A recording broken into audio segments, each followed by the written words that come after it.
আসসালামু আলাইকুম এভরিওয়ান, কেমন আছেন সবাই? আজকে আপনাদের সাথে আমি একটা ভিডিও শেয়ার করব। আমি নানু বাসায় গিয়েছিলাম। একটা দিন নানু বাসায় কী করেছি, কিভাবে একটা দিন কাটাইলাম, সেই ভিডিওটা ছোট্ট একটা ভিডিও শেয়ার করার চেষ্টা করছি। আমার নানু বাসায় সেদিন সকালবেলা উঠে আমি একটা ভিডিও নিয়েছিলাম, এই যে দেখতে পাচ্ছেন। আর আমার নানু বাসায় এলাকার সবাই মোটামুটি দেখা যায় বাড়ির আশেপাশে সবজি চাষটা বেশি করে। সেদিন প্রচণ্ড ঠান্ডা ছিল, কুয়াশা ছিল। তো আমি সকালবেলা উঠেছি, এই ভিডিওটা নিয়েছিলাম প্রায় 10টা বা 10:30টার দিকে সকালে। তারপরেও এত কুয়াশা ছিল। এটা আমার ছোট ভাই জয় আমাকে করে দিয়েছিল ভিডিওটা। এই যে গাছটা দেখতে পাচ্ছেন, এটা আমার নানুদেরই ডাবের গাছ। তো আমরা সবাই মিলে ডাব পাড়ছিলাম, আমি, জয়া, শোভা, মামা, আম্মু সবাই ছিল। তো আমরা ভাবলাম যে একটু ডাব পাড়ি। নানু বললো যে যাও তোমরা ডাব পেড়ে খাও। দেন আমরা ডাব পাড়া শেষ করে আবার এসেছিলাম লেবু পাড়তে। তো জয় গাছ থেকে লেবু তুলছিল, মামা ওই পাশে দাঁড়ায় আছে, আমরা এই পাশে। ভিতরে একটু কাটা ছিল, বড়ের গাছ ছিল, তারপরে লেবুর গাছের কাটা ছিল, জন্য আমরা যেতে পারিনি। জয় লেবু উঠাচ্ছিল আর আমাদের হাতে দিয়ে দিয়ে যাচ্ছিল। বেশ কয়েকটা লেবু ওঠানো হয়েছে, আর লেবুগুলো তো দেখতে অনেক সুন্দর, আবার রসও ছিল মোটামুটি, মাশাল্লাহ। তো জয় লেবুগুলো পাড়ছিল আর আমাদেরকে দিয়ে দিয়ে যাচ্ছিল। আমি, শোভা আর জয়া ছিলাম, আমাদের হাতে লেবুগুলো দিয়ে যাচ্ছিল। আর অনেকগুলোই লেবু পেড়েছিল। এই যে লেবুগুলো দেখুন, দেখতে তো খুবই সুন্দর লাগছে। তারপর বাসায় ফিরে জয় ডাব কাটার চেষ্টা করছিল, যদিও বা সে এসব কাজে একদমই এক্সপার্ট না, তারপরও ট্রাই করছিল।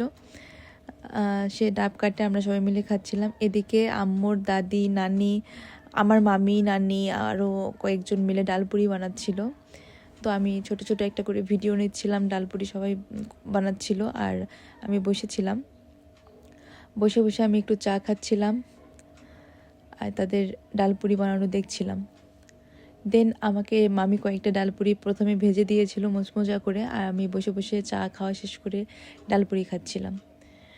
তারপর আমার ছোট্ট একটা পিচ্চি ভাই, মামাতো ভাই, সে এসে বলে, দেখো আপু, আমিও ডালপুরি বানিয়েছি, আর এটার একটু ভিডিও নাও। তাও আমি এই যে মাটির চুলায় রান্না করছিল, ডালপুরি ভাজতে ছিল, একদম তেলে মোচমোচা করে ডালপুরিগুলো সব ভেজেছে। আর আমাদের বাসায় সবাই পছন্দ করে ডালপুরিটা। তারপর আমরা রাতে সবাই মিলে লুডো খেলতে বসছিলাম, আমি, জয়া, জয়, শোভা, মামা, আম্মু, মামি সবাই মিলে গল্প করছিলাম, লুডো খেলছিলাম। দেন সকালবেলা উঠে এই যে আমাদের পিউ, তাকে প্রত্যেক দিন সকালে একটা করে ডিম দিতে হয়, সে খুব মজা করে ডিম খায়। এদিকে আমি দেখছিলাম রুটি বানানো শুরু করে দিয়েছে, আম্মু রুটি ভাজতেছিল, আর আম্মুর দাদি, নানি আরও কে কে যেন সবাই রুটি বানাচ্ছিল। আর সকালবেলা সবার জন্য ডিম সিদ্ধ করেছিল, আর মামি এদিকে ডিম ছিলতেছিল, ডিমের খোসা ছাড়াচ্ছিল। আমরা সবাই একটা করে ডিম খাই সকালে। তো ডিম খাওয়া শেষে আবার আমি দেখছিলাম তারা রুটি বানাচ্ছে একদিকে, আর একদিকে মামি খিচুড়ি রান্নাও বসাইছিল। মামা বলেছিল সকালবেলা যেন সবার জন্য খিচুড়ি রান্না করা হয় গরুর মাংস দিয়ে।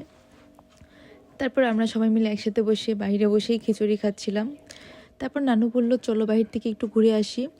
এই যে ঢেঁড়সের গাছ, কাঁচা মরিচ, টমেটো, এগুলো ছিল আমার নানুদেরই, বাসায় খাওয়ার জন্য এগুলো লাগিয়েছে। আর এই যে পালং শাক, আমি কখনো পালং শাক উঠাইনি এভাবে, নানু বলল যে চেষ্টা করো, পারবা।